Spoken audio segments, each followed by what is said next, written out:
हो, आज समर्थ दुकानात असं काय करेल मला वाटलंच नव्हतं.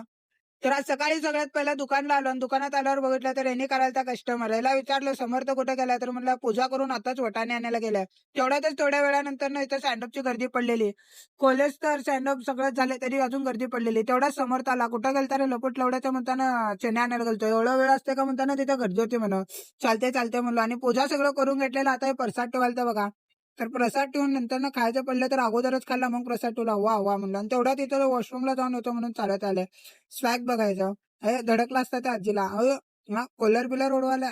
गाडी बघून या. गाडीला धडकशील आणि ते गाडी तुटायची. तुला का नाही होणार रे बाबा? नीट ये, नीट ये. अब्बा स्कूटीला धडकला असता बघा. तेवढ्यातच आला. हे बघा. हे हे हे हे जमीन हादरायली लपुट-लवड्याचं किती वजन आहे काय माहीत. आला बघा शेवटी आणि दुकानात कमान बाहेरच जास्त असतंय. मग मी करायला तो जरा अभ्यास. अभ्यास पण करावा म्हणा ह्याच्यासोबत. तर आता काय अभ्यास झालं बिलं आणि ह्याने गाणे लावलेले बघा. गाणे जरा ऐका. काय म्हणतात अभ्यास करताना गाणे ऐकायचं पण पण नंतर पेपरचा अभ्यास आठवला ना तेव्हा गाणं म्हणायचं पण अभ्यास बरोबर लक्षात येते लवडे. दिलीप लवडे सतीश मुटमारे. गाणे म्हणायचं आज होते माझं. चला आमच्या तर हे चालूच असतंय. तेवढ्यात तुम्ही लाईक फॉलो तेवढा करून घ्या.